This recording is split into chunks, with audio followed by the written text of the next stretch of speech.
నమస్తే. Today Andhra news bulletin కి స్వాగతం. వార్తలోని వివరాలు. డాన్ బాస్కో ఉన్నత పాఠశాల స్వర్ణోత్సవ వేడుకల్లో విద్యా ఐటీ శాఖల మంత్రి నారా లోకేష్ ముఖ్య అతిథిగా పాల్గొన్నారు. ఈ సందర్భంగా శిలాఫలకాన్ని ఆవిష్కరించి నూతన సైన్స్ ల్యాబ్ ను ప్రారంభించారు. పాఠశాల వ్యవస్థాపకులు రెవరెండ్ ఫాదర్ థోమస్ చిన్నప్ప విగ్రహానికి పూలమాల వేసి నివాళులర్పించారు. సభలో మంత్రి లోకేష్ మాట్లాడుతూ విధితో పాటు విలువలు కూడా అత్యంత ముఖ్యమని, తాను ఈ స్థాయికి రావడానికి ఉపాధ్యాయులే కారణమన్నారు. డాన్ బాస్కో అంటే ప్రేమ, సేవ అని పేర్కొంటూ దివ్యాంగులు, అనాథల సంక్షేమానికి సంస్థ చేస్తున్న సేవలను ప్రశంసించారు. పాఠశాల అభివృద్ధికి ప్రభుత్వం పూర్తి అండగా ఉంటామని హామీ ఇచ్చారు. Not all of us can do great things, but we can do small things with great love. ఇది మదర్ తెరిసా గారు చెప్పినట్లు మనందరం గొప్ప పనులు చేయలేకపోవచ్చు, కానీ మన చేస్తున్న చిన్న చిన్న పనులు ప్రేమతో చేయొచ్చని ఆమె చెప్పారు. ప్రేమతో గొప్ప సేవా కార్యక్రమాలు అందిస్తున్న డాన్ బాస్కో ప్రేమ నివాస్కి గోల్డెన్ జూబ్లీ సందర్భంగా ఇక్కడ విచ్చేసిన అందరికీ నా హృదయపూర్వక శుభాకాంక్షలు. డాన్ బాస్కో అంటే ప్రేమ, సేవ.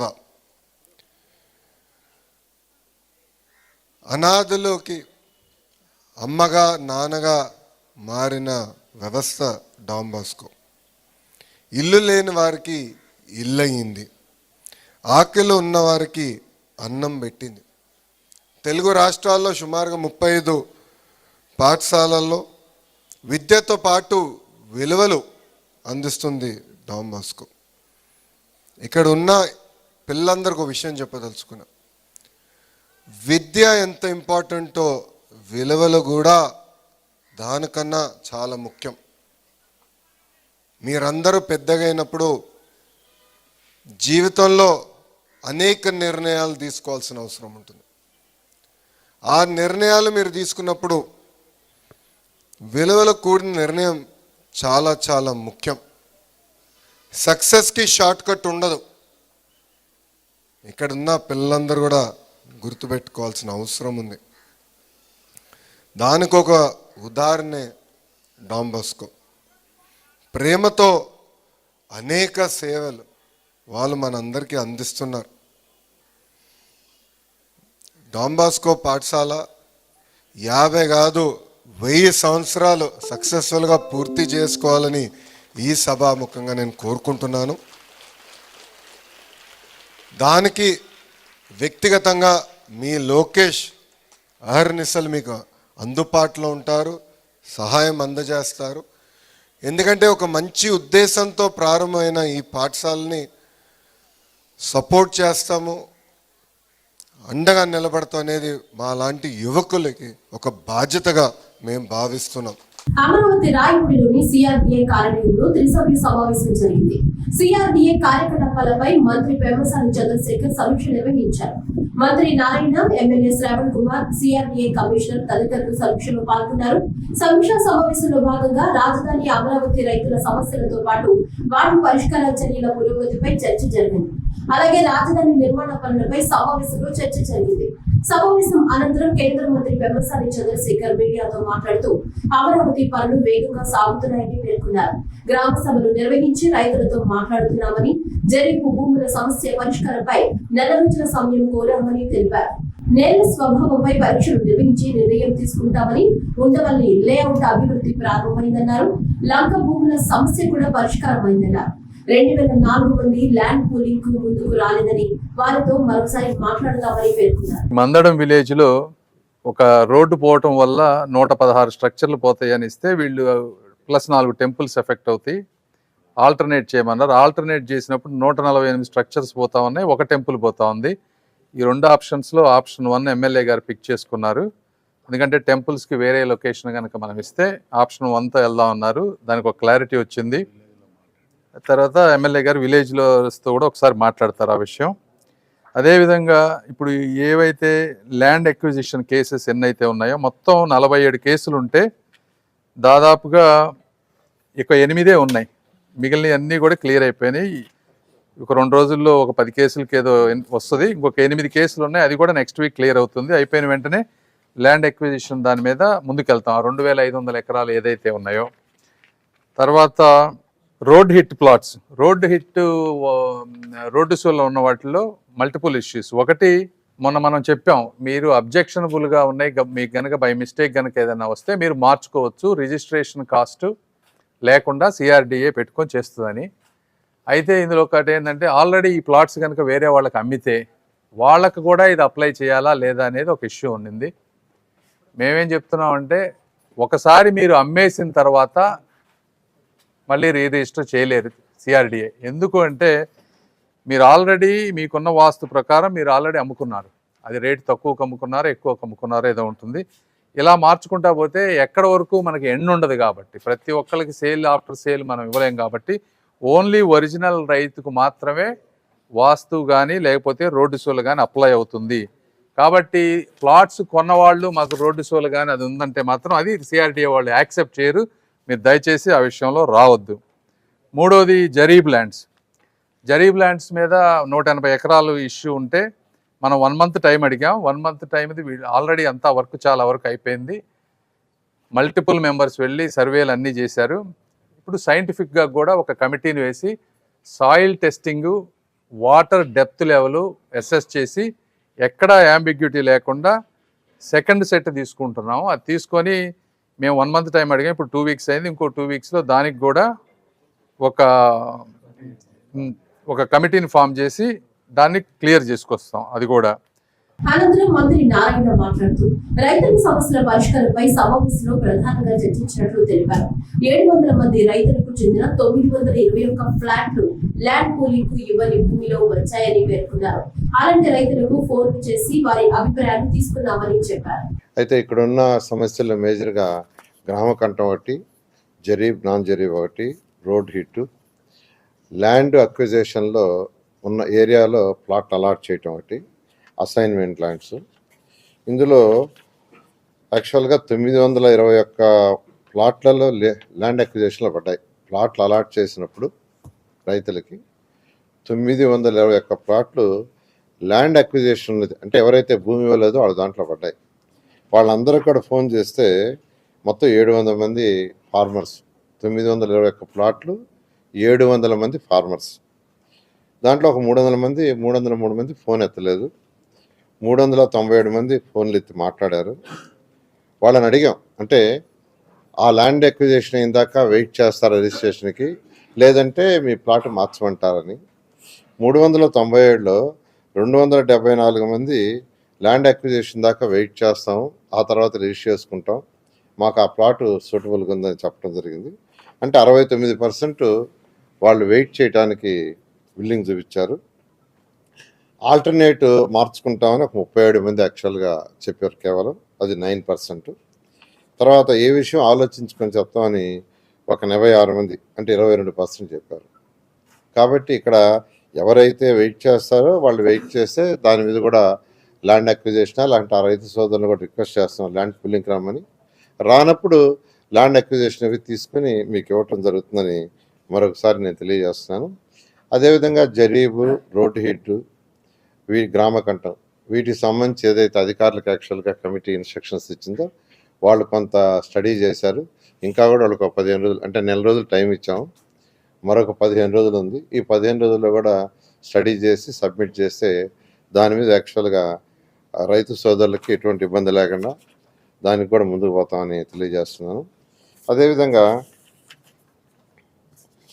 ఈరోజు మొత్తం ప్లాట్స్ అంటే జనరల్ రిజిస్ట్రేషన్ ప్లాట్స్ మొత్తం 29,233 మంది రైతులు, వాళ్ళకి 69,421 ప్లాట్లు అలాట్ చేయాల్సి ఉంటే అంటే రిజిస్ట్రేషన్ 61,793 రిజిస్ట్రేషన్ అయిపోయినాయి.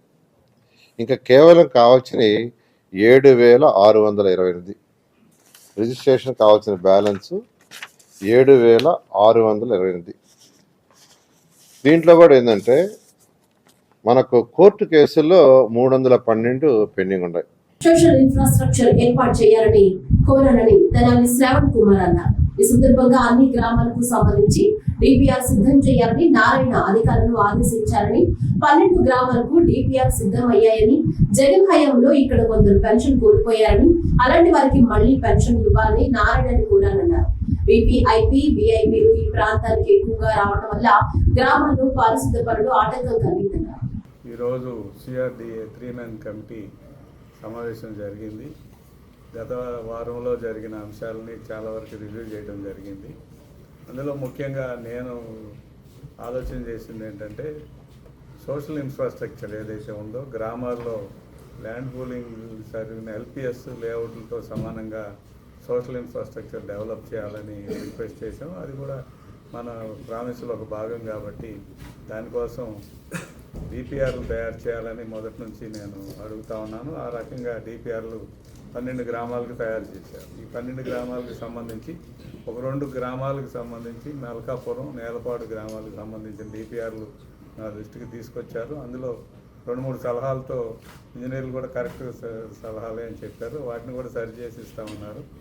గౌరవ మంత్రి నారాయణ గారితో డిస్కస్ చేయడం జరిగింది. వారు సోమవారం తర్వాత ఎప్పుడైనా సరే గ్రామాల్లో సమావేశాలు, గ్రామ సభలు పెట్టి ఆ డిపిఆర్లు గ్రామంలో చర్చించి ఏదైతే ఇంకా ఏవైనా మనం ఇంక్లూడ్ చేయని ఏమైనా ఉంటే అవి చేస్తామని చెప్పారు.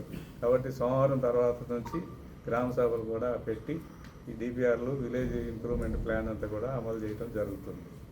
అదేవిధంగా కొత్తగా పెళ్ళైన వాళ్ళు కుటుంబాలు ల్యాండ్లెస్ పూర్ పెన్షన్ అనేది కొంతమందికి గత ప్రభుత్వం జగన్మోహన్ రెడ్డి గారి ప్రభుత్వం హయాంలో పెన్షన్స్ తీసేశారు. అందులో చాలా ముఖ్యంగా శానిటరీ వర్కర్స్, విలేజ్లో స్వీపర్స్ కానీ లేకపోతే కాంట్రాక్ట్ ఎంప్లాయీస్ వాళ్ళని తీసేస్తే మొదటి నుంచి నేను మంత్రి నారాయణ గారితో ముఖ్యమంత్రి గారి దృష్టికి తీసుకురావటం, వాళ్ళందరికీ పెన్షన్ పునరుద్ధరించారు. అయితే ఇంకో కేటగిరీ ఉంది. ఆ కేటగిరీ ఏంటంటే ల్యాండ్లెస్ పూర్ ఎవరైతే ఉన్నారో వాళ్ళు కొత్తగా ఫ్యామిలీస్ ఏర్పడ్డాయి. పెళ్ళిళ్ళైన వాళ్ళకి సపరేట్ ఫ్యామిలీ, ఒక రేషన్ కార్డు ఫ్యామిలీ ఏర్పాటైన వాళ్ళందరూ దాదాపు 2500-600 మంది ఉన్నారని చెప్పారు. వారి పెన్షన్ కూడా ప్రయత్నం చేయడం జరుగుతుంది. చేనేత హస్తకళాకారుల అభ్యున్నతికి కేంద్ర రాష్ట్ర ప్రభుత్వాలు అత్యంత ప్రాధాన్యత ఇస్తున్నాయని రాష్ట్ర చేనేత జౌళి శాఖ మంత్రి ఎస్ సవిత పేర్కొన్నారు. తిరుపతి జిల్లా శ్రీకాళహస్తిలో జాతీయ హస్త కళాకారుల వారోత్సవాల కార్యక్రమంలో కళాకారులు ఏర్పాటు చేసిన స్టాల్స్ ను మంత్రి పరిశీలించారు. అనంతరం విశేష ప్రతిభ కనబరిచిన చేనేత హస్త కళాకారులను ఘనంగా సన్మానించారు. ఈ సందర్భంగా మంత్రి మాట్లాడుతూ కేంద్ర రాష్ట్ర ప్రభుత్వాలు అందించే రుణాలతో చేనేత హస్త కళాకారులు ఆర్థిక పరిపుష్టిని సాధిస్తున్నారని తెలిపారు. కళలను, మన కళాకారులను గౌరవించే ప్రభుత్వం కూటమి ప్రభుత్వం. అదేవిధంగా ఈరోజు మరి కాళహస్తిలో ఏదైతే నేషనల్ అవార్డు గ్రహీతలందరికీ పిలిచి వాళ్ళకి సన్మానం చేస్తూ, అదేవిధంగా హస్తకళాకారులకు, చేనేత కళాకారులకు పనిముట్లు కూడా 90% సబ్సిడీతో ఈరోజు పనిముట్లు కూడా అందజేశాం. మరి వారికి కావాల్సిన లేటెస్ట్ డిజైన్స్ ఏం కావాలి, వాళ్లకు ట్రెండ్ ఈరోజు మార్కెట్లో ఏ ట్రెండ్ జరుగుతుందని ఎప్పటికప్పుడు వాళ్ళకు లేటెస్ట్ డిజైన్స్ ఇస్తూ వాళ్ళకి కావాల్సిన స్కిల్ కూడా ఈరోజు డిపార్ట్మెంట్ ద్వారానే అందజేశాం. మరి ఈరోజు లేపాక్షి ఎండి గారును, అదేవిధంగా మా అడ్వైజర్ మరి సుచిత్ర ఎల్లా గారు, మరి అదేవిధంగా మా లేపాక్షి ఎండి హరిప్రసాద్ గారు, స్థానిక శాసనసభ్యులు అందరం కలిసి మరి పనిముట్లు కూడా పంపిణీ కార్యక్రమం కూడా చేశాం. అదేవిధంగా మరి అవార్డు గ్రహీతలు కూడా సన్మానం చేస్తూ నేను మీ అందరి ద్వారా తెలియజేసేది ఒకటే, ప్రతి ఒక్కరూ మన భారతదేశ కళలను, సంస్కృతుల్ని పాటించవలసిందిగా కూడా కోరుకుంటూ, ముఖ్యంగా శ్రీకాళహస్తిలో మరి ఆ శివుడి ఆశీర్వాదంతో ఇక్కడ ఇంకొక కళ కూడా ఉంది. మరి కలంకారీలు ఈరోజు ప్రపంచవ్యాప్తంగా కలంకారీ చీరలు కావచ్చు, కలంకారీ ధోతీలు కావచ్చు, కలంకారీ కోట్లు కావచ్చు, దానికి కూడా ఎందుకంటే న్యాచురల్ కలర్స్ తో తయారు చేసి వారు ఫ్రూట్స్ తోనూ మరి వెజిటేబుల్స్ తయారు చేసి పర్యావరణాన్ని కూడా కాపాడుతున్నారు. అదే విధంగా హస్తకళాకారులు తయారు చేసిన, మరి చేనేతలు తయారు చేసిన ప్రతి ఒక్కరూ దాన్ని ఉపయోగపెట్టుకోవాలి, దాన్ని వాడాలనే విషయాన్ని కూడా తెలియజేస్తాం. ప్రజలు కూడా చాలా హ్యాపీగా ఫీల్ అయ్యారనే విషయం కూడా తెలియజేస్తూ, కూటమి ప్రభుత్వం ఒక పక్క పరిశ్రమలు తీసుకొచ్చి ఉపాధి చూపిస్తూ సంపద సృష్టిస్తున్నారు, ఒక పక్క అమరావతి పూర్తి చేస్తున్నాం. ప్రపంచ కప్ విజేతగా నిలిచిన భారత మహిళల అంతుల క్రికెట్ జట్టుతో రాష్ట్ర ఉప ముఖ్యమంత్రి పవన్ కళ్యాణ్ సమావేశమయ్యారు. గుంటూరు జిల్లా మంగళగిరిలోని క్యాంపు కార్యాలయంలో క్రికెటర్లు, శిక్షకులు పవన్ కళ్యాణ్ కలిశారు. ఈ సందర్భంగా పవన్ కళ్యాణ్ ఒక్కో క్రీడాకారుడికి 5 లక్షల రూపాయలు, శిక్షకులకు 2 లక్షల రూపాయల చొప్పున చెక్కులను ఉప ముఖ్యమంత్రి అందించడమే కాకుండా ప్రతి క్రీడాకారునికి పట్టు చీర, శాలుతో పాటు జ్ఞాపిక, కొండపల్లి బొమ్మలు, అరకు కాఫీతో కూడిన బహుమతులను అందించి సత్కరించారు. And I would like to congratulate you for a great victory for making our country proud, and I wholeheartedly congratulate you. And my heart went out when I heard the news that you have won the visually challenged cricket, achieving the cup for India. It was a great moment for all of us. And to all of you, I can say you made our country, our Bharat, proud. We take pride in your achievement. My heartfelt congratulations to you all. The reason, so I want to tell all the Andhra Cricket Council officials, respected officials here, and Narasimha Rao garu, Prashant ji, for all the Arjuna Award. The reason why I have requested you all to be here, and thank you for accepting my request to be here. Maybe after you have achieved the cup, I was watching on the social media some clip. I don't know, one of you, I'm not able to remember. You're saying that what you look forward for means I want to have a house. I don't know, someone said it. That moved me. After an achievement is somewhere it is associated with wealth and success. Success is associated with wealth. After having such a big achievement, definitely your conditions should improve. Your life conditions, your surroundings. I felt I had to do something from my side. It's not an initiative of government. It is an initiative from myself, my personal self. So I have taken the initiative and I spoke to my team and asked them how could I contribute for them. As Kamaji says, Mahantesh ji said, somewhere we could give them some kind of financial assistance, something like that. Then I said, I don't know how much it is, but definitely to each and every player, I'm giving you assurance, I'll speak to your concerned chief ministers. I'll request you concerned chief ministers to recognize you and to make sure something will be given to them, some kind of assistance. ముఖ్యమంత్రి నారా చంద్రబాబు నాయుడు అధ్యక్షతన ఈ నెల 24న రాష్ట్ర మంత్రివర్గం సమావేశం కానుంది. అమరావతి సచివాలయంలో జరిగే ఈ సమావేశంలో శాఖల వారి ప్రతిపాదనని రూపొందించి 22వ తేదీ సాయంత్రం లోపు సాధారణ పరిపాలన శాఖలో అందజేయాలని అన్ని శాఖలకు ప్రభుత్వం ప్రధాన కార్యదర్శి కె విజయానంద్ ఉత్తర్వులు జారీ చేశారు.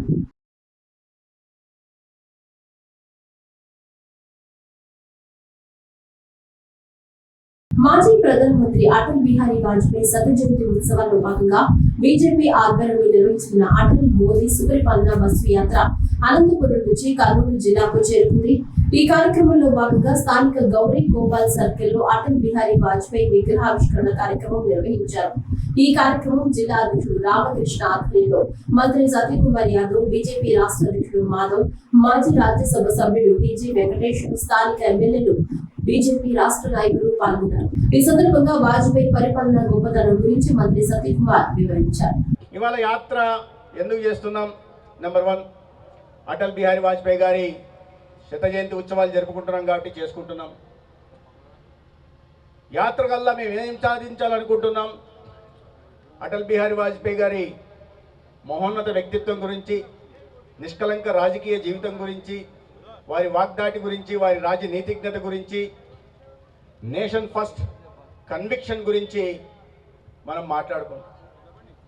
సరే, వాటి వల్ల మనకు తెలిసిందే కదా వాజ్పేయి గారి జీవితం గురించి మేము చిన్నప్పటి నుంచి విన్నాం. ఈ దేశంలో, స్వాతంత్ర భారతదేశంలో అంత పెద్ద నాయకుడు మళ్ళీ ఇంకోరు పుట్టలేదు. అది గ్రామీణ ప్రాంతం కానీ, పట్టణ ప్రాంతం కానీ, అది బీసీలు కానీ, ఎస్సీలు కానీ, ఎస్టీలు కానీ, మైనారిటీలు కానీ, అందరి సంక్షేమం గురించి ఆలోచించిన వ్యక్తి అయినా మరి వారి గురించి తెలుసు. ఎందుకు మళ్ళీ వాళ్ళ యాత్ర చేసుకుంటున్నాం? యాత్ర ఎందుకు చేస్తున్నామంటే ఒక మహనీయుడు ఒక మార్గం చూపిపోయాడు, తర్వాత అనుసరణీయమైన మార్గాన్ని చూపాడు. ఆ అనుసరణీయ మార్గంలో నడుస్తూ ఏ ఆశయాల కోసమైతే సుదీర్ఘ కాలం పాటు అటల్ బిహారీ వాజ్పేయి గారు 56 సంవత్సరాల పాటు ప్రతిపక్ష పార్టీ నేతగా ఉంటూ 10 సార్లు లోక్సభ సభ్యుడిగా ఎన్నికై, 2 సార్లు పార్లమెంటు సభ్యుడిగా ఎన్నికై, మొత్తం 12 సార్లు లోక్సభ సభ్యుడిగా ఈ దేశంలో కాశ్మీర్ నుంచి కన్యాకుమారి దాకా, కటక్ నుంచి అటక్ దాకా, ఈశాన్య భారతం నుంచి దక్షిణాది దాకా ప్రతి చోట తిరిగి ఆనాడు ప్రజలతో మమేకమే ప్రజల సమస్యల గురించి, రైతాంగ సమస్యల గురించి, వ్యవసాయ ఇబ్బందుల గురించి, యువత ఎదుర్కొంటున్న నిరుద్యోగ సమస్య గురించి, ఈ రాష్ట్రంలో ఈ దేశంలో కాంగ్రెస్ కారణంగా వేలుకుపోయిన అవినీతి గురించి ఆనాడు ఆయన అన్ని చూశాడు, దగ్గరగా ఉన్నాడు కాబట్టి సమస్యలను అర్థం చేసుకున్నాడు కాబట్టి తర్వాత ఆయన ప్రధానమంత్రి అయిన తర్వాత ఆ సమస్యల్ని తీర్చే దిశగా ప్రయత్నం చేశాడు.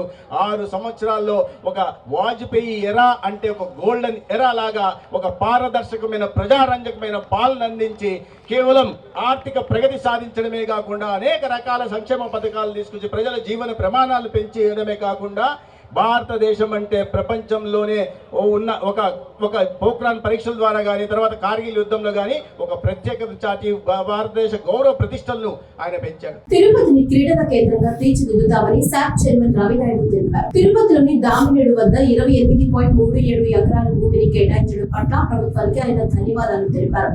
ఈ మేరకు రాష్ట్ర ప్రభుత్వం కేటాయించిన స్థలాన్ని ఈ రోజు పరిశీలించారు. ఈ సందర్భంగా రవినాయుడు మీడియాతో మాట్లాడుతూ అతి త్వరలోనే స్పోర్ట్స్ సిటీని నిర్మించడానికి అన్ని చర్యలు తీసుకుంటామన్నారు. చంద్రబాబు నాయుడు గారికి కృతజ్ఞతలు తెలియజేసుకున్నాం. చంద్రబాబు నాయుడు గారి దృష్టికి తిరుపతిలో స్పోర్ట్స్ సిటీ ఏర్పాటు చేయాలి. ఈరోజు విశ్వవిద్యాలయాలు కావచ్చు, విద్యార్థులు కావచ్చు, రాయలసీమకే తలమానికంగా తిరుపతిలో ఈరోజు భూమిని కేటాయిస్తే తదనుగుణంగా కానీ స్పోర్ట్స్ ఇన్ఫ్రాస్ట్రక్చర్ బిల్డ్ చేయగలిగితే ఖచ్చితంగా మన పిల్లలు రాణించగలుగుతారు. ఎందుకంటే ఇటు చెన్నైకి ఇటు బెంగళూరుకి మధ్యలో తిరుపతి ఉంది. ఈరోజు ఒక ట్రైనింగ్ అకాడమీ ఇక్కడ తీసుకొని రాగలిగితే మన వాళ్ళు ఇక్కడ ట్రైన్ అయి జాతీయ స్థాయిలో, అంతర్జాతీయ స్థాయిలో ఒలింపిక్ స్థాయికి వెళ్లే పరిస్థితి ఉంది. ఈరోజు దానికి అనుగుణంగా కూడా భూమిని కేటాయించాలని ముఖ్యమంత్రి చంద్రబాబు నాయుడు గారి దృష్టికి తీసుకెళ్లడం జరిగింది. దానిలో భాగంగానే ఈరోజు భూమిని కేటాయిస్తూ ఈరోజు జీవో విడుదల చేశారు. దీనికి సహకరించిన నారా లోకేష్ గారికి, డిప్యూటీ సీఎం పవన్ కళ్యాణ్ గారికి, అదేవిధంగా ఇన్ఛార్జ్ మంత్రి రెవెన్యూ మినిస్టర్ అనగాని సత్యప్రసాద్ గారికి ప్రత్యేకంగా కృతజ్ఞతలు కూడా తెలియజేసుకున్నాం. ఈ ల్యాండ్ లో మల్టీపర్పస్ యూజేజ్ ఉండే విధంగా, నేషనల్ స్టాండర్డ్స్ తో ఇన్ఫ్రాస్ట్రక్చర్ బిల్డ్ చేసే విధంగా, స్పోర్ట్స్ సిటీని డెవలప్ చేసే విధంగా చర్యలు మొదలు పెడతాం. డిపిఆర్ ని రెడీ చేసిన తర్వాత తొందరలోనే దీనికి శంకుస్థాపన చేసే కార్యక్రమానికి కూడా శ్రీకారం చుడతాం. ఈ రోజు అన్ని డిసిప్లిన్స్ ఇక్కడ ఉండి ట్రైన్ అవ్వగలిగితే అథ్లెటిక్స్ కానీ, జిమ్నాస్టిక్స్ సెంటర్ కానీ, వెయిట్ లిఫ్టింగ్ కానీ, జూడో కానీ, అదేవిధంగా ఏవైతే మనకి బాగా రాణిస్తున్నాడో బ్యాడ్మింటన్, టెన్నిస్, ఇవన్నీ ఆర్చరీ, ఇవన్నీ కూడా ఇక్కడ తీసుకొని రావాలనేది ముఖ్య ఉద్దేశం. తిరుపతిని స్పోర్ట్స్ హబ్ గా మార్చాలనే విధంగా ముందుకు వెళ్తున్నాం. అమరావతి స్పోర్ట్స్ క్యాపిటల్ ఉంటుంది, తిరుపతి స్పోర్ట్స్ సిటీగా ఉంటుందని కూడా తెలియజేసుకుంటూ తొందరలోనే దీనికి సంబంధించిన ప్రక్రియను కూడా పూర్తి చేసి క్రీడాకారులకు ఎంత తొందరగా వీలైతే అంత తొందరగా అందుబాటులోకి తీసుకుని వచ్చేదానికి చర్యలు తీసుకుంటారు. తిరుమల శ్రీవారిని ప్రముఖ నటుడు రజనీకాంత్ దర్శించుకున్నారు. ఈ ఉదయం వీఐపీ విరామ సమయంలో కుటుంబ సభ్యులతో కలిసి స్వామివారి సేవలో పాల్గొని మొక్కులు చెల్లించుకున్నారు. దర్శనం అనంతరం రంగనాయకుల మండపంలో పండితులు వేద ఆశీర్వచనం అందించగా ఆలయ అధికారులు శ్రీవారి తీర్థ ప్రసాదాలను అందజేసి శేష వస్త్రంతో సత్కరించారు.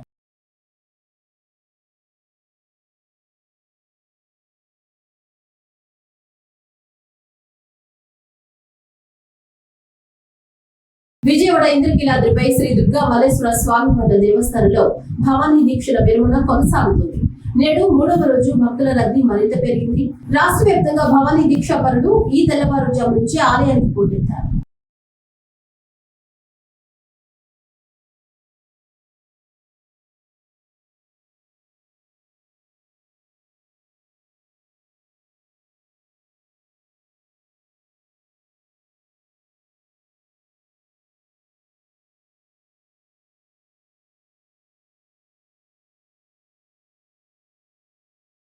కర్నూలు జిల్లా 27 బెంచ్లు ఏర్పాటు చేసి లోక్ అదాలత్ నిర్వహించారు.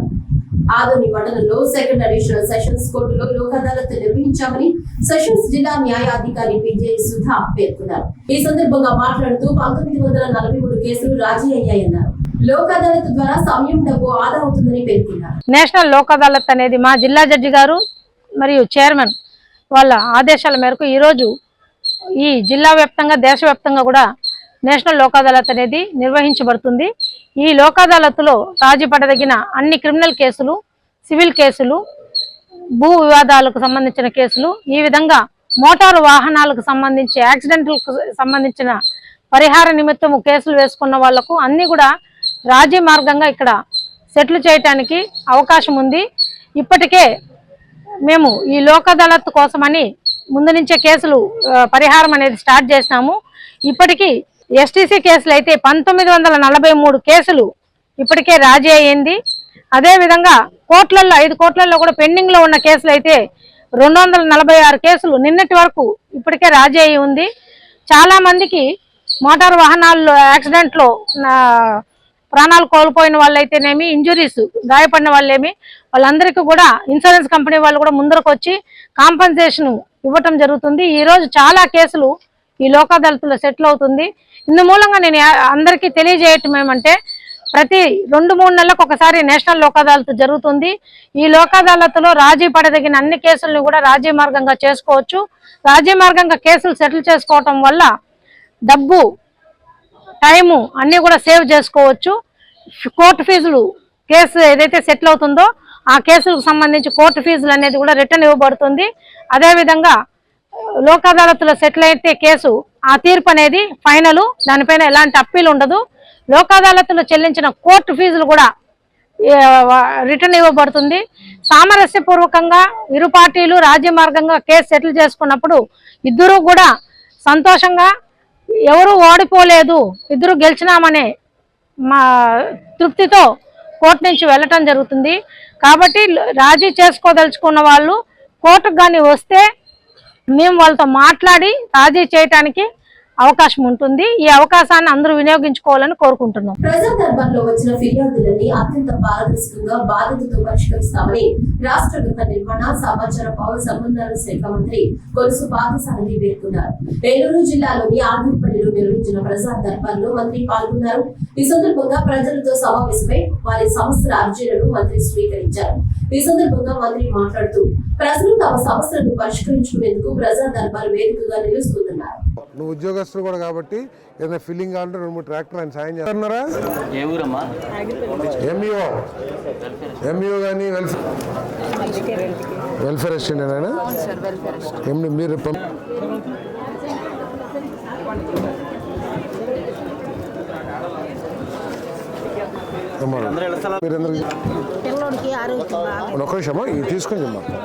ప్రజా సమస్యల పరిష్కార వేదికగా ప్రజా దర్బార్ కార్యక్రమం నిలుస్తుందని రాష్ట్ర ప్రభుత్వ విప్ గన్నవరం శాసనసభ్యుడు యాదగడ్డ వెంకట్రావు అన్నారు. నియోజకవర్గంలోని పెద్దవుటపల్లి గ్రామంలో నిర్వహించిన ప్రజా దర్బార్ కార్యక్రమంలో వెంకట్రావు పాల్గొని ప్రజల వద్ద నుంచి అర్జీలను స్వీకరించారు. ఈ సందర్భంగా ఆయన మాట్లాడుతూ, ప్రజల వద్దకే అధికారులతో కలిసి వచ్చి సమస్యలను తెలుసుకుని పరిష్కరించేందుకు ప్రజా దర్బార్ కార్యక్రమం ఉపయోగపడుతుందని వివరించారు. గతంలో నేను శాసనసభ్యుడు నుంచి ఇప్పుడు ఈ 18 కాలంలో దాదాపు 4,900-4,800 రివ్యూస్ వచ్చినాయి. అధికారులు బాగా పనిచేయబట్టే రాష్ట్రంలో 2వ స్థానంలో ఉన్నామంటూ మాత్రం దీనికి ప్రత్యేకంగా గవర్నమెంట్ పనిచేసే ప్రతి అధికారిని ఈఓ లెవెల్ దగ్గర నుంచి స్పెషల్ ఆఫీసర్ వరకు అభినందనలు తెలియజేస్తూ, కొన్ని గ్రామాల్లో అలసత్వం వహించి ఈవో సరిగ్గా పనిచేయట్లేదని ఇలాంటి సమస్యలు కూడా పని చెప్పారు. అది పరిష్కరిస్తాం. ప్రజా సమస్యల పరిష్కారంలో ఇంట్రెస్ట్ ఉన్న వాళ్ళే పనిచేయగలరు. ఏ పనైనా ఇష్టంతో పనిచేసే వాళ్ళు చేయగలరు, కానీ కష్టంగా భావించే వాళ్ళు పనిచేయగలరు. నేనైనా కూడా కానీ ఈ నియోజకవర్గం మోడల్ నియోజకవర్గం చేయాలంటే అధికారుల కోఆపరేషన్ ఎక్కువ ఉంటే తప్ప చేయలేని పరిస్థితి. కానీ రాష్ట్రంలో 2వ స్థానంలో ఉండేది అర్థం రాష్ట్ర వ్యాప్తంగా ఉన్న అధికారులు సెకండ్ బెస్ట్ అధికారులు మన దగ్గర ఉన్నందుకు I'm proudly say that like they are working very hard. I'm asking all the employees who are working here in the constituency, మీరందరూ 1వ స్థానంలో వెళ్ళడానికి పనిచేస్తే 2-3 కన్నా ఒకటికి వెళ్ళిపోతారు. సో ఆ దిశగా పనిచేయాలని అధికారులు కోరుతూ, ప్రజా సమస్యల పరిష్కారం ఏజెండాగా చంద్రబాబు నాయుడు గారి ముఖ్యమంత్రి ప్రజావంతుల పాలన 95 తీసుకొచ్చింది. ఇస్తాంబుల్లో ఇటీవల జరిగిన Asia open international power lifting championship లో ఆంధ్రప్రదేశ్ కు చెందిన బొల్లినేని చంద్రిక సీనియర్ విభాగంలో +84 కేజీల విభాగంలో ఓవరాల్ బ్రాంజ్ పథకం సాధించిన అనంతరం గత రాత్రి విజయవాడకు ఆమె చేరుకున్నారు. ఈ సందర్భంగా విజయవాడ అంతర్జాతీయ విమానాశ్రయంలో చంద్రికకు పెద్ద సంఖ్యలో క్రీడాభిమానులు స్వాగతం పలికారు. ఈ సందర్భంగా చంద్రిక మీడియాతో మాట్లాడుతూ, తనకు మద్దతు ఇచ్చినందుకు ప్రభుత్వానికి, స్పాన్సర్లకు, కోచ్ కు, కుటుంబ సభ్యులకు ధన్యవాదాలు తెలిపారు. ఈ నెల 1వ తారీఖు నుంచి 10వ తారీఖు వరకు డిసెంబర్ డిసెంబర్ నెలలో టర్కీలో ఇస్తాన్బుల్లో జరిగిన ఏషియన్ పవర్ లిఫ్టింగ్ ఛాంపియన్షిప్లో ఓపెన్ కేటగిరీలో ఓవరాల్ బ్రాంజ్ మెడల్, స్క్వాడ్లో సెకండ్ ప్లేస్, బెంచ్ ప్రెస్లో థర్డ్ ప్లేస్, డెడ్ లిఫ్ట్లో థర్డ్ ప్లేస్, ఓవరాల్గా 4 మెడల్స్ సాధించడం అనేది జరిగిందండి. దీనికి ఎంతో హ్యాపీగా ఫీల్ అవుతున్నాను. దీనికి నాకు తోడ్పడిన దీపక్ నెక్స్టెన్ యాజమాన్యానికి, బొల్లేని కృష్ణయ్య గారికి, మా జిల్లా ప్రతినిధులకు, ఏపీ అసోసియేషన్ ప్రతినిధులకు అందరికీ హృదయపూర్వక కృతజ్ఞతలండి.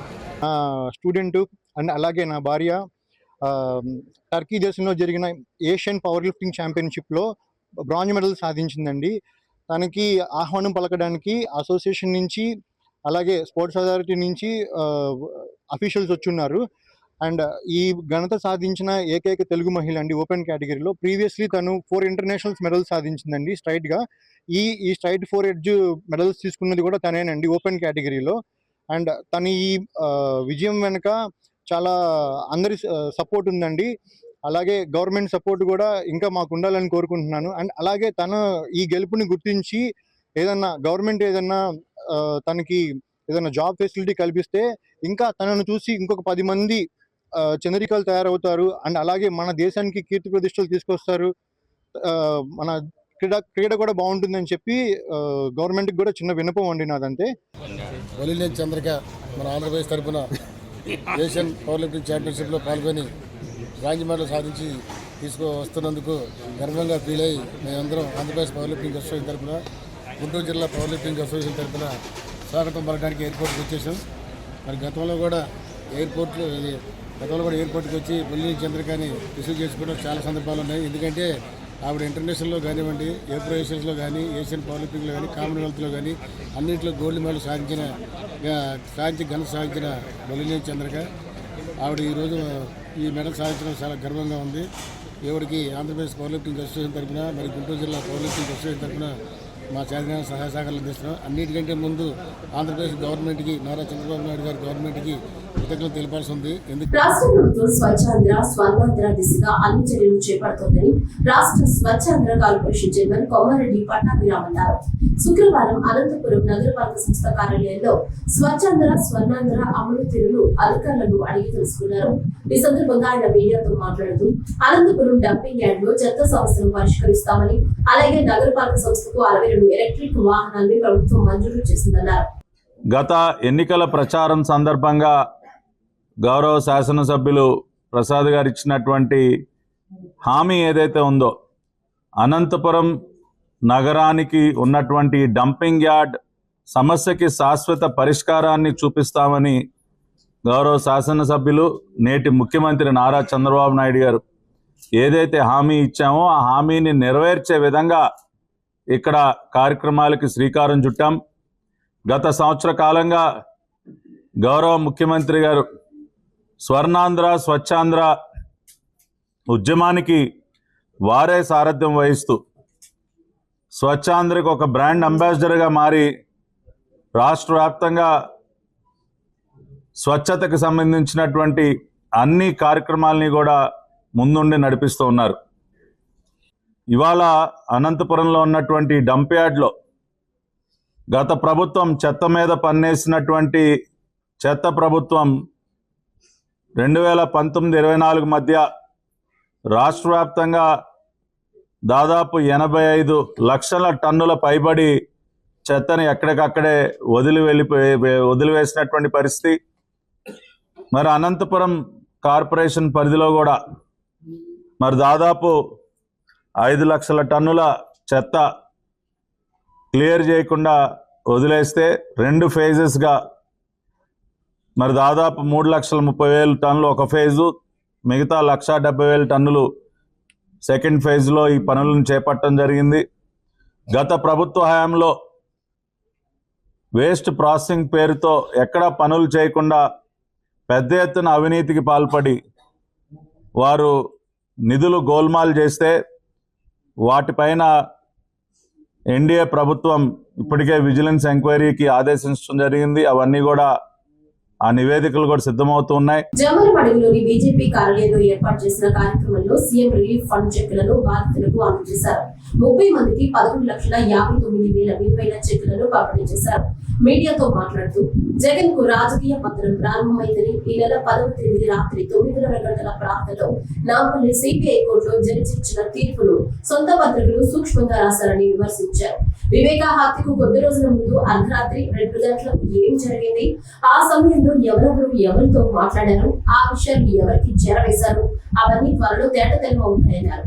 2019 ఎన్నికల్లో 151 సీట్లను ప్రజలిస్తే 6 లక్షల కోట్లు అప్పులు చేసి రాష్ట్రాన్ని నాశనం చేశారని దుయ్యబట్టారు. మీరు మన రాత్రి అంటే 10 రాత్రి 9:30 గంటల ప్రాంతంలో గౌరవ జడ్జి గారు నాంపల్లి సిబిఐ కోర్టులో ఇచ్చిన జడ్జిమెంట్ మీ సాక్షి పేపర్లో సూక్ష్మంగా రాస్తారా? తెలియదా? 2 గంటలప్పుడు ఏం జరిగింది? సునీల్ కుమార్ యాదవ్ తమ్ముడు యాదవ్, మరొక యాదవ్, అర్జున్ రెడ్డి అంటే వైఎస్ భాస్కర్ రెడ్డి తన సోదరుడి మనమనితో మాట్లాడేది.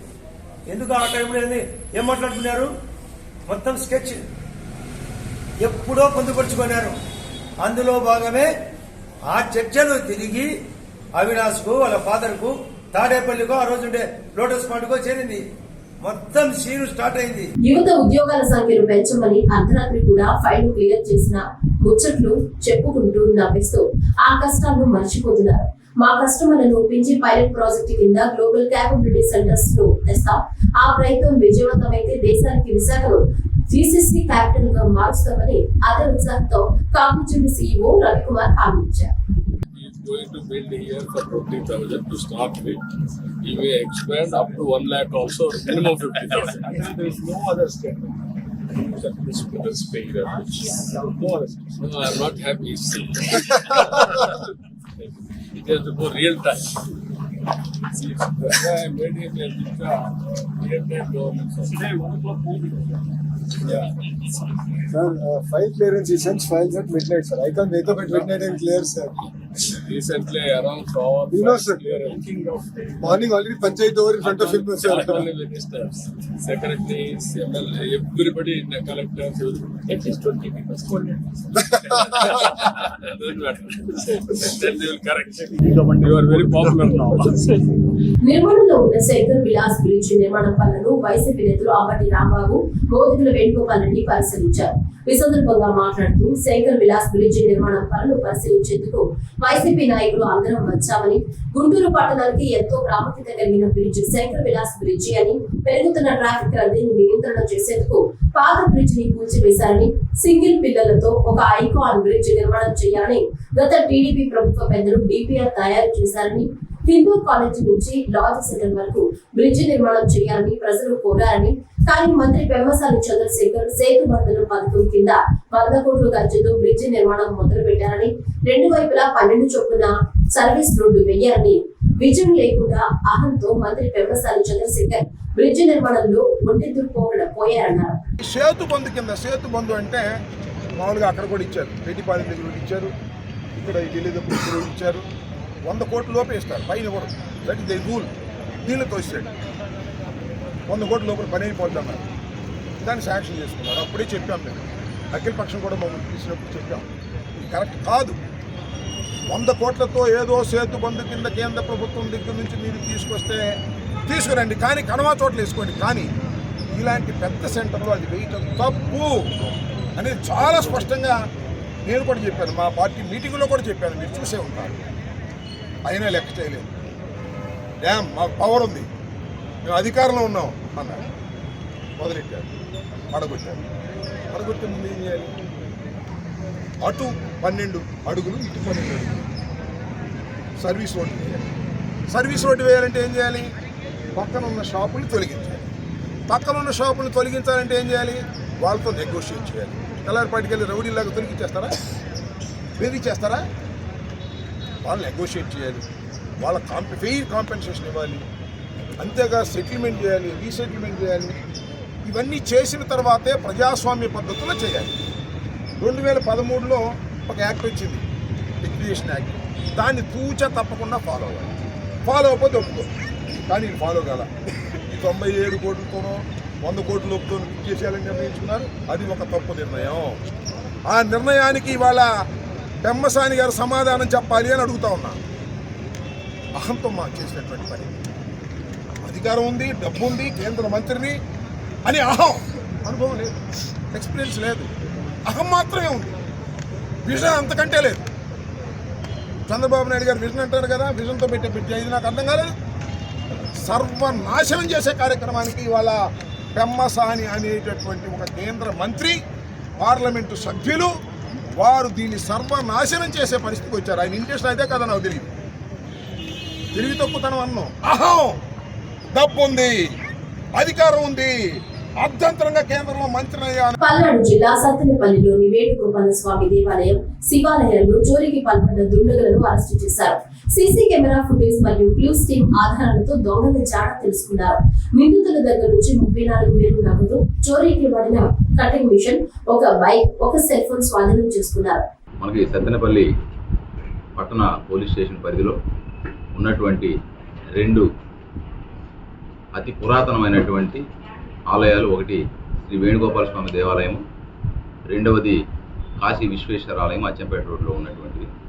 ఈ 2 దేవాలయాల్లో కూడా అంటే 9వ తారీఖు ఈ నెల అర్ధరాత్రి దాటిన తర్వాత, అంటే ఉదయం తెల్లవారితే 10వ తారీఖు వస్తుంది. ఆ రోజు రాత్రి 12 గంటల 15 నిమిషాల నుండి 2 గంటల మధ్యలో ఇద్దరు దుండగులు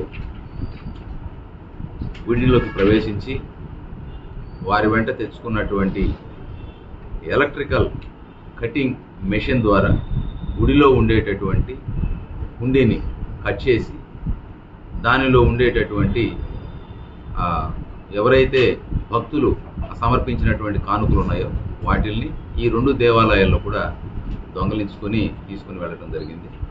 ఈ 2 దేవాలయాలు కూడా అతి పురాతనమైనటువంటి దేవాలయాలు కావడంతో దీనిపైన ప్రత్యేక శ్రద్ధ వహించినటువంటి మన గౌరవ ఎస్పీ గారు ఒక 3 టీములుగా ఈ యొక్క కేసుని డిటెక్ట్ చేయడానికి ఫామ్ చేసినారు. వాటిలో మనకి సత్తెనపల్లి పట్టణ పోలీస్ స్టేషన్ నుంచి జె శ్రీనివాసరావు గారు, అలాగే పిఎస్ఐ గారు, దానితో పాటుగా నరసరావుపేట నుంచి వచ్చినటువంటి ఒక టెక్నికల్గా మంచి నాలెడ్జ్ ఉన్నటువంటి వంశీ అనేటటువంటి ఎస్ఐ గారు, ఈ 3 టీమ్స్ తోటి దీన్ని దర్యాప్తు ప్రారంభించిన తర్వాత మనకి ఏదైతే నేరస్థలం ఉందో నేరస్థలంలో దొరికినటువంటి ఫింగర్ ప్రింట్స్ ఆధారంగా మనకి దీంట్లో పాల్గొన్నటువంటి ఒక నిందితుడి ఆచూకీ మనకు లభ్యమైన తర్వాత తక్షణమే మనము ఆ యొక్క నిందితుడిని మనము నిన్న సాయంత్రం అదుపులోకి తీసుకొని విచారించిన తర్వాత మనకి ఈ నేరంతో పాటుగా గతంలో కూడా మనకి 18/8/2025 ఇదే సంవత్సరం వేణుగోపాల స్వామి గుడిలో జరిగినటువంటి హుండీ నేరంలో కూడా పాల్గొన్నట్టుగా ఆ నేరస్తుడు మనకు అంగీకరించాడు. ఉమ్మడి ప్రకాశం జిల్లా చీరాల రైల్వే స్టేషన్ లో భారీగా గంజాయి చాక్లెట్స్ పట్టుబడ్డాయి.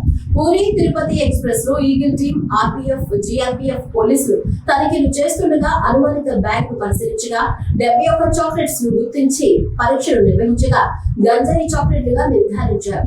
పట్టుబడిన గంజాయి చాక్లెట్లను సీజ్ చేసి చీరాల జీఆర్పీ పోలీస్ స్టేషన్ కు తరలించి విచారణ చేపట్టారు. రైలు మార్గం ద్వారా మార్గ ద్రవ్యాల అక్రమ రవాణాకు పాల్పడితే కఠిన చర్యలు తీసుకుంటామని పోలీసులు హెచ్చరించారు. బాపట్ల జిల్లా ఎస్పీ గారు ఉత్తర్వుల ప్రకారం ఈరోజు జీఆర్పీ, ఆర్పీఎఫ్, ఏఎల్, ల్యాండ్ ఆర్డర్ పోలీసులు జాయింట్ యాక్షన్ టీమ్గా తయారయ్యి ట్రైన్ చెకింగ్లో భాగంగా ఈరోజు పూరి నుంచి తిరిగి వస్తున్న పూరి తిరుపతి ఎక్స్ప్రెస్లో జనరల్ బోగీలు చెక్ చేయగా ఒక అనుమానాస్పదంగా ఒక బ్యాగ్ను చూసి దాన్ని చెక్ చేయగా దాంట్లో ఒక 71 ప్యాకెట్స్ గంజాయి ప్యాకెట్స్ ఉన్నాయి. ఇవి చాక్లెట్ రూపంలో ఉన్నాయి. వాటిని సీజ్ చేసి తీసుకొచ్చి మా జీఆర్పీ పోలీస్ వారికి అప్పచెప్పి దానిపై కేసు నమోదు చేయించాము. దీని ఫర్దర్ ఇన్వెస్టిగేషన్ జీఆర్పీలో జరుగుతుంది. గంజాయి గురించి ప్రజలకు తెలియజేయడం ఏమనగా ఇప్పటివరకు గంజాయిపై 228 సస్పెక్ట్ షీట్లు, రౌడీ షీట్లు గంజాయి నేరస్తులపై నమోదు చేశాం. అదేవిధంగా పిట్ అండ్ బేస్ యాక్ట్ కూడా అమలు చేస్తున్నాం. ఎవరైనా గంజాయిని రవాణా చేసినా తినిన కఠిన చర్యలు తీసుకోబడతాయని తెలియజేస్తున్నాం. అదేవిధంగా ప్రజలు ఎవరైనా గంజాయి గురించి సమాచారం ఉంటే మీరు డైల్ 112లో కానీ 1972 టోల్ ఫ్రీ నెంబర్ కానీ తెలియజేయాలని కోరుకుంటున్నాను. గవర్నమెంట్ గంజాయిని రాష్ట్రం నుంచి పూర్తిగా నిర్మూలిద్దామని చెప్పి పనిచేస్తాను. విజయవాడ సెంట్రల్ నియోజకవర్గంలోని 33వ డివిజన్ సత్యనారాయణపురంలో విజయవాడ స్వదేశీ జాగరణ మంచ్ కుటీర చిన్న మధ్య తరహా స్వదేశీ ఉత్పత్తుల మహిళా ఔత్సాహిక వ్యాపారవేత్తలను ప్రోత్సహించే స్వదేశీ అంగళ్లు ఏర్పాటయ్యాయి. ఈ అంగళ్ల సముదాయం ప్రారంభోత్సవానికి ముఖ్య అతిథిగా శాసనసభ్యులు బోండా ఉమామేశ్వరరావు హాజరయ్యారు. ఈ సందర్భంగా మాట్లాడుతూ కుటీర పరిశ్రమలను ప్రోత్సహించే విధంగా చర్యలు తీసుకుంటామన్నారు.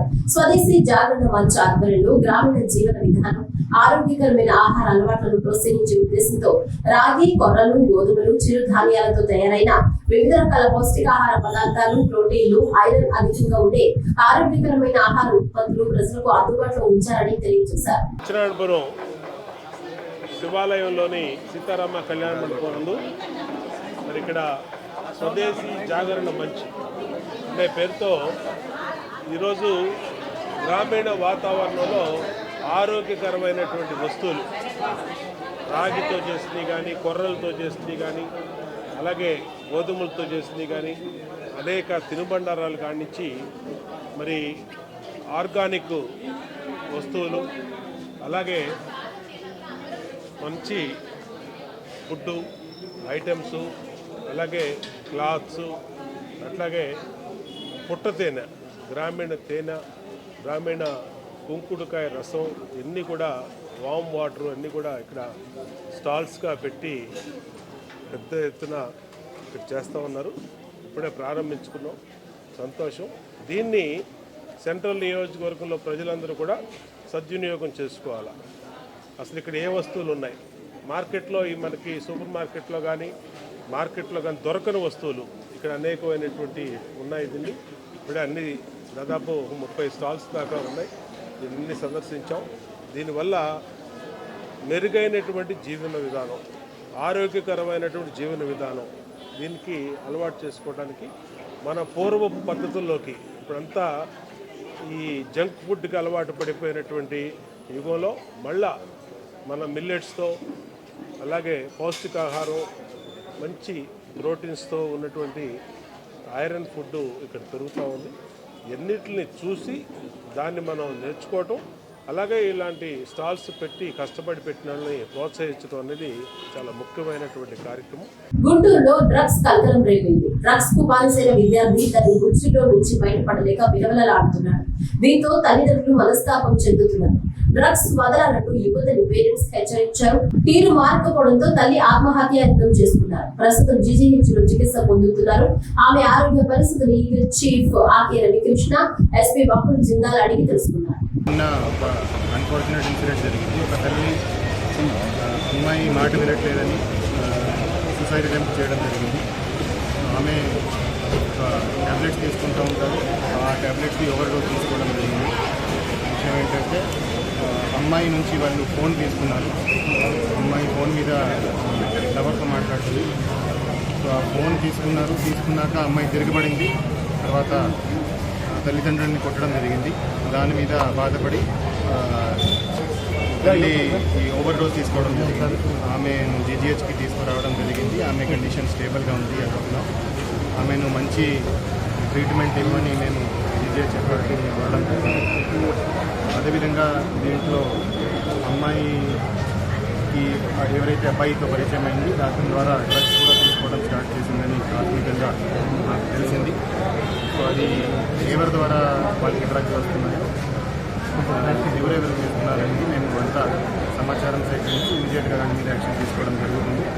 సో ఆల్రెడీ ఎవరైతే అబ్బాయిలు ఉన్నారో వాళ్ళ కోసం మేము టీమ్స్ పంపించాము. సో వాళ్ళని పూర్తి స్థాయిలో విచారించి దాంట్లో ఏదైతే మాకు తెలుస్తారో దాన్ని బట్టి వాళ్ళ మీద యాక్షన్ తీసుకోవడం జరుగుతుంది. అదేవిధంగా ఈ తల్లి వైద్యానికి కూడా అన్ని రకాల మేము పోలీస్ డిపార్ట్మెంట్ సైడ్ నుంచి వాళ్ళకి భరోసా ఇవ్వడం జరిగింది.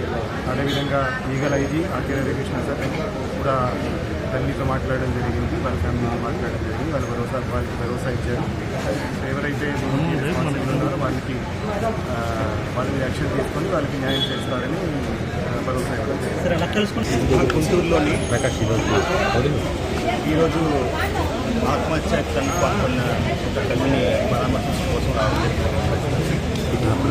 ఆమెకి మెరుగైన వైద్యం అందాలని చెప్పేసి ప్రత్యేకంగా జిల్లా ఎస్పీ గారు కూడా డాక్టర్ని కోరడం జరిగింది.